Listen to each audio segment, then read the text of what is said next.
Different kind of video time, but they call me Different Fight for a reason. Hello and welcome everyone. Today I'm doing a video that is not inspired by, the typical tier list video where you kind of break down the meta and then give it like a tier 1, tier 1.5, etc. kind of treatment. Today I'm looking at something that's obviously inspired by, I'm sure you've seen the videos of like fast food tier lists from iDubbbz or like the American President tier list. And so after watching that I was like, I kind of want to do something like that too, I kind of want to have my own take on that. Also, damn it, I shifted around all of these and they reset again. Let me just quickly fix this. Okay, this should be the right order more or less. But anyway, so this video is like inspired by that. But I wanted to make something like this, and I have a lot of ideas, so if you guys do like this one, I'll make more, I guess. But essentially, I wanted to take a look and evaluate every single main, booster series support that Dimension Police ever got, and kind of rank it in terms of how important the cards in that support were in the general long term of the game. And so I really have every single set from the start to what we have now. I'm not including My Glorious Justice, because at the time of this, of me filming this, we've only had a few card reveals, not the whole set. But I mean, I'm sure after the set releases, you'll know where I would place it. I mean, I don't know right now because we don't have enough cards, and based on the cards just now, it wouldn't place very high, let me tell you that much. But, we'll see where that ends up. So, we're gonna go in chronological order, that's why I've ordered them in this way. And, join me on this adventure. This video is half serious, but my opinions will be, relatively serious. I've played this clan for a long ass time, I wanna, base these things objectively, without as much bias. So, getting into it, DP's first ever cards were in BT03, but all it was really was Dayusha and a couple other cards that weren't really anything, so you couldn't actually play DP from BT03, so the deck didn't really exist there. But we got Dayusha, and that's that was an important card, but he was only important for a pretty short time actually when you look at the total game's length. So he was a very important unit in terms of the theme of the clan, but he wasn't that important for the game itself. So I think we're gonna place this set in B because it didn't do that much. Maybe it's even a C actually, just because it didn't do much for the clan. The card wasn't used, even original Dayusha wasn't used for much longer outside, as soon as Dai Kaiser released basically. So I'll put it in C just because it was thematic, but it wasn't important apart from that. Then BT04 comes around, and now BT04 is this is where DP became playable, but it wasn't the D-Robo archetype. We were playing with Enigman, and Enigman Storm was kind of the main grade 3.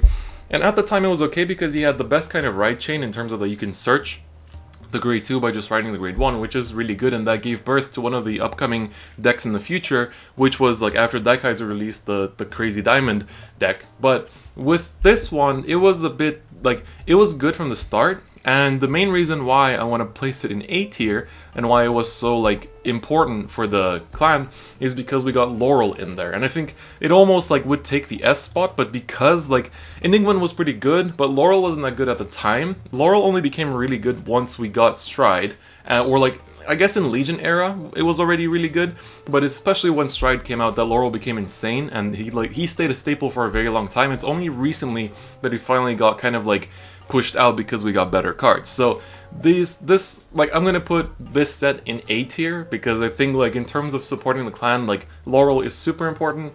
Apart from that, I mean, we got Perfiguards, and I guess the right chain was important for Crazy Diamond, and that's about it. So it'll go in A tier. BT05 I think is gonna go in C tier as well. I'm almost debating putting it in here because I think I'll put it as actually one of the worst ones, just because all we got really from that set was Miracle Beauty, and while she was good and she worked well with Enigman Storm, you like to play that, and she was good, but she was always in niche decks. It was never a meta card, it was never that important, it didn't do much. People liked Enigman, I mean people liked Miracle Beauty, and now in Standard she's actually quite good, but at the time this set wasn't very important. We got Dai Lady in that set or stuff, and some stuff like that, but the Robos weren't really a fleshed out clan at the time. But what was fleshed out, and when it did become fleshed out, and when it became a much more prominent clan, was in BT08. So this is where Great Dayusha comes out. This is where I started to gain interest in Dimension Police as well. I didn't play it back then though, because one of my teammates always played it, and we didn't want to clash in terms of clans, so I played Shadows, I played Aquaforce and stuff like that, so I didn't play DP at this time just yet. So I would just watch my friend play it all the time, and deck wasn't that good. It was good because it was kind of like a tanky deck. You would stay on like your big number for the whole game, and you wouldn't make that much advantage, but you'd always have pressure. And so that's what made it kind of good in that sense, and you know, like that's why people played it.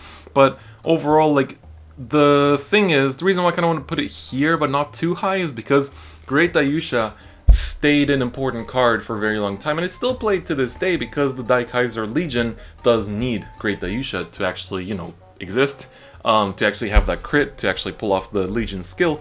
So that's why, like, it was good, but apart from that, like, Dai Dragon was in it, which was played for some time. Or was it even? Wait, it was, right? Yeah, it was. I mean, we got a few cards here and there in that set, but it wasn't all that incredible, I think. Like, it didn't change... It made D-Robos a thing, and for, like, anime hype, I would put it in, like, here in terms of how amazing the anime moment was. But apart from that, I think it deserves a B slot because, like, the cards that were in that set, there's only a few that we still use.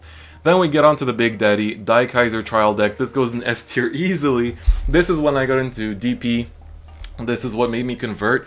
Dai Kaiser changed the game, in my opinion, because suddenly perfect guarding once was not enough. And that's when, like, that did change the game. A lot of skills then came out that would, like, make us like, oh, like, one perfect guard isn't enough. And it kept on being like that. And Dai Kaiser, like, the trial deck itself, it had good repins, had, like, Dai Dragon, and it had Kaizard, which was good for a while as well, and stuff like that. So it was pretty good. It had Goyusha in it too. I guess, like, yeah, Goyusha was in this set as well, and that made it kind of good.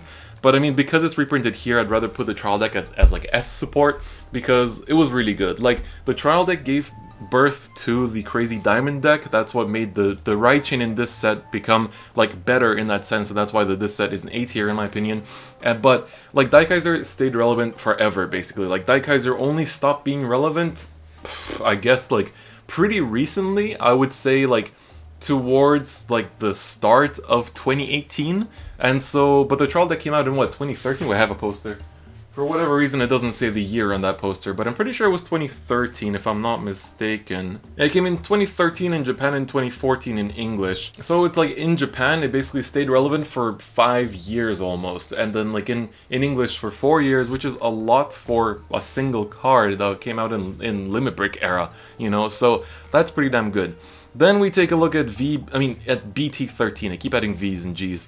But BT13, I'm not sure where I would put it, because this is when Reverse Dayusha came out. And Reverse Dayusha was a good card. It gave DP more tops. This was what gave DP its first, like, big tops, because then it would start topping because of Dai Kaiser himself. But then Reverse Dayusha would actually win quite a few games as long as it didn't face too much of the Link Joker Mirror match, because this was the same set that Chaos Breaker came out in.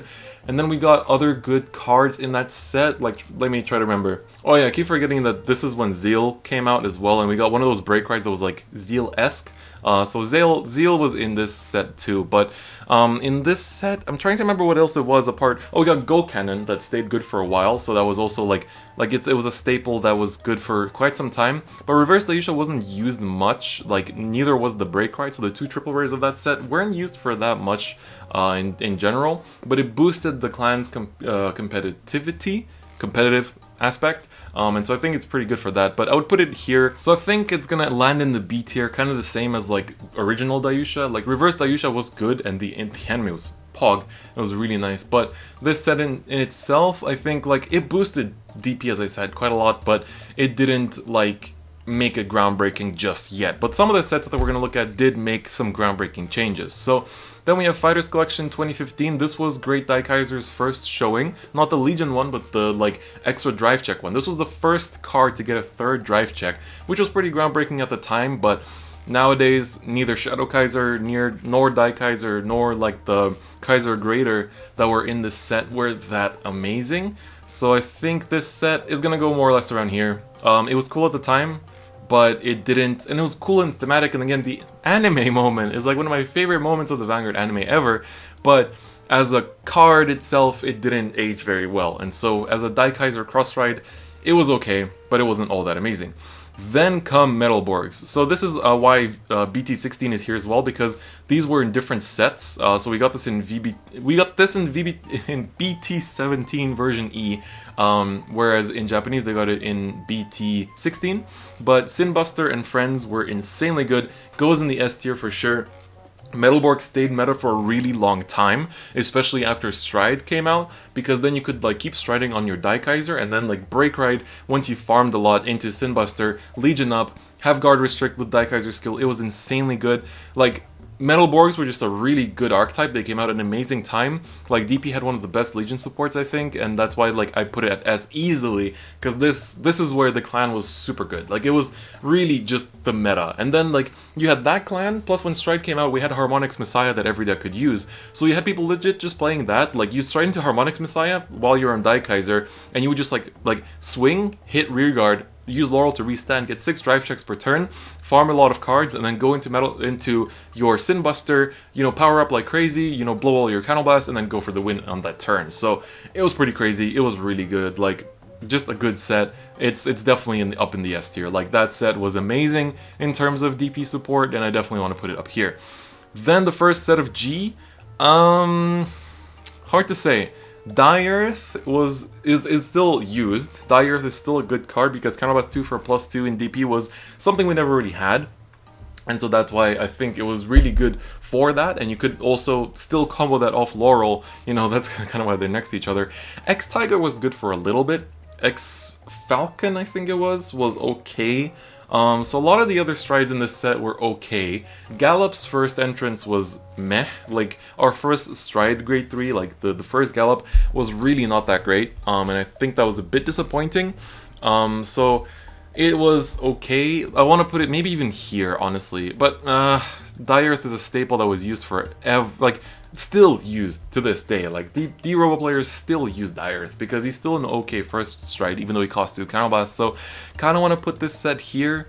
Like, there was Enigma and Metal Borg support in that set too, and the Metal Borg grade 3 that like then made people switch to pure Metal Borgs was used for a long time. So I'll leave it here. I'll leave Cosmic Roar in here for now. So maybe I'll change this as we like reshuffle. But let's see. Fire Selection 2015, this is where we got the Metal Borg Stride, as well as that one, like, Dark Cat thingy Stride. Both, neither of them were that good. Like, the Metal Borg Stride was used a little bit, but honestly, it goes more or less here, maybe even D tier, because the Metal Borg Stride wasn't used much after that, because you would still, like, it was only used in pure Metal Borg decks, and it was nice, but you had to be Legioned already for that to happen, so it was a little bit slow. So I think, honestly, this set goes here. It wasn't all that groundbreaking, I think. We go to Fire Selection 2016. Oh, no, sorry, no. First we go to Fire Selection 2015 Winter. This set, insane. This needs to go in S tier, because this set gave us 2 cards that were used in D-Robos for, like, ever. It gave us Dai Kaiser Leon, which is like Laurel's best friend, essentially, because for 1 Counterblast you got the Dai Kaiser skill off on, you know, just like on a stride, plus you had Dai Bazooka, which was our first grade 2 that counted as a grade 3, that made us play less wacky, like, grade 3 ratios, made us drop Enigman engine as a whole from, like, the crazy diamond build, and let us play just, like, 9 or 10 grade 3s plus the 4 Dai Bazookas, and have, like, be able to check a grade 2 that counts as a grade 3, trigger Dai Kaiser skill, and just all good. Oh, I forgot one staple in Cosmic Roar was Daijet. That was played for a really long time. So this like definitely stays here because Daijet stayed a staple for a very long time. But the cards in Fire Selection 2015 Winter were just really good. Like, those cards were insane for DP. They stayed relevant forever, like really forever. Like, they're not as relevant now because we just don't play Dai Kaiser. And like, if they don't print a Dai Kaiser in Glorious Justice, then like those cards won't come back for some time. But like, otherwise, really good, very good. I guess I could have included here the premium collection, but I haven't tested it, so I don't want to, like, there's no results yet, there's no testing, I don't want to, it's not actually officially out, oh, it's just officially out in Japan just now, but, like, I don't want to include it just yet, so let's just keep it to that. But then moving on, was Fire Selection 2016 first, or was it second after the DP set? Because, like, the DP set, I mean, this GBT04 was, okay, this one was in April and in Japanese and May in English. Set 8, I'm pretty sure was a bit later. No, set 7, my bad. That was May and June, so it was just a little bit later. So 2016 gave us the Enigman G-Guard. This was our first G-Guard we ever got. Plus the other card that was in there. Oh, we got X-Phoenix here. That card was okay. It was made to boost Gallop a bit before the Gallop support came out. Honestly, the G-Guard was okay.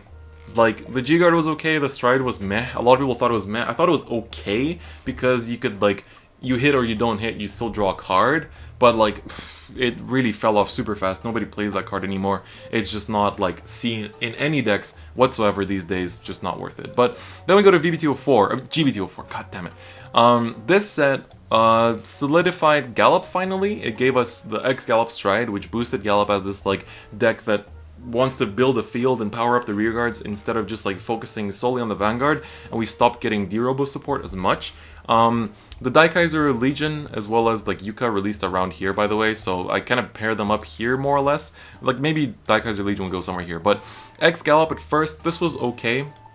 Like the deck saw a couple of tops, but not much. Like Gallop as a deck started to solidify a little bit, but it was still very niche and still very like, it seldom topped. It was very rare. Like, didn't see that much play. It was really fun, and I tried to play as much as possible with it, but it didn't top much here. This was still a pretty like dry period for DP, I think. Maybe even go here, I think, but it was playable, so I would put it here in B tier. Trinity Dragon. This gave us a few good cards. This gave us Dimax, which was very important. So, goes here because one card carried the whole support of the clan. Dimax was insane, everything else was okay. The other Gallop Grade 3 was pretty good and was played for a long time, so maybe I would even put it here because Dimax was literally, it's kind of the same as the other extra booster. Like, Dimax was used forever, Di-Earth was used forever, Laurel was used forever. Like, these were used in unison, more or less.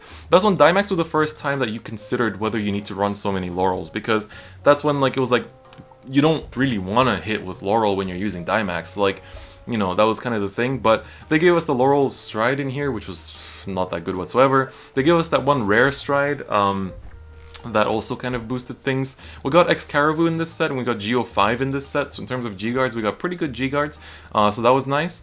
Then, Fire Selection 2017 gave us the Atlantis Dolphin plus Dai King, two really good G-Unit cards that stayed in G-Zones until this day. So I think this goes here too. I'm kind of, like, the way I'm doing this is like, S is like, actually impacted the meta. A is like, staples that, you know, changed the deck but didn't necessarily like make it super meta. B is like niche decks that like niche times in the game when the deck was good but it wasn't like groundbreaking. C is like cool, I guess, and then D is like this was pretty sad, didn't do much for the clan kind of thing. So yeah, I think I'll put Fighter Selection 2017 here because we got a good GB8, one of the best ones in the set actually, and then we got a good flipping G-Guard too, so that was definitely pretty good as well. Alright, we have two more sets left. Ignore the BT16 thing, we're at 20 minutes, so I need to hurry up because this is longer than I thought, but I mean, I like talking about these things in depth. Stargate, easily S tier. This is when Gallop became meta. Gallop got the insane grade 3 with a 13k body that gave us our hint at forced grade 3s, I guess. So we got an amazing grade 3, we had an amazing Stride in the new X Gallop, we got an amazing ZR in Stark. We just had so many good cards in this set. Like, there was a lot of good Gallop cards. Nexus was disappointing, that's the only thing that would potentially put this down a little bit, but Stargate was our best set, I want to say, just because so many good cards, like really, so many good cards. Gallop became a meta deck, like really, all three decks in this set were meta, but Gallop especially like pulled through for a very long time, stayed really good for a very long time, and it was really just your go-to deck. Like, it was really your best DP deck, potentially the best, like, after Sin Kaiser, I think is the second best, like, most consistently topping DP deck until now. Like, really, it was that good. And then finally, we have our first set of the reboot, which was Champions of the Asia Circuit, VEB03? 2, right? Destructive Roar was first, yeah, this was 2. I'll say it's hard to say the longevity of this set, because we got a lot of good staples. Like Laurel, the new Laurel is really good. It's super good in premium. Miracle Beauty is good. The two Dayushas are good. I can see regular Dayusha maybe falling off at some point, especially with the direction the new cards have been going in. So I'm not sure where I want to put Champions of the Asia Circuit, because Great Dayusha is a good card, like gives us a lot of momentum. Silbard is a good card, like the new Dai Dragon and Dai Brave are good cards too, so kind of want to put it here, because it's like a lot of cards that are good in both premium and standard, and I think like that kind of pulled it through and made it to be one of, like, again, it was a meta deck. Like, people would take DP to regionals without really like thinking about it too much, because until VBTO2 is released, this was really one of the better decks. You know, it was like tied more or less with Grand Blue, I think, in terms of like the best decks from this set. And so it was a good set of support, and I really hope the next support we get is good too. So this video is pretty long, it's like 22 minutes of raw footage. I think it's going to be more or less how long it's going to be in the final thing too. But I hope you guys enjoyed this video. This is actually really fun. If you want to do your own tier list of DP support, if you care about DP that much, I can link the tier list I made in, like, the tier maker page I made in the description. But if you guys like this kind of video, I have a lot of different ideas, not just for like clan supports, but I can keep doing those too, because I mean, I've played a lot of clans in the game and I know a lot about them. But apart from that, I mean, I can also make it on other things too. I have other ideas, so let me know if you guys like this, because it was actually pretty fun. And also let me know your responses to this, if you disagree or agree, or if you just enjoyed the video or didn't. So that's it for me today. Check out the stuff in the description as always, but that's gonna be all, and I'll see you guys next time. Bye bye.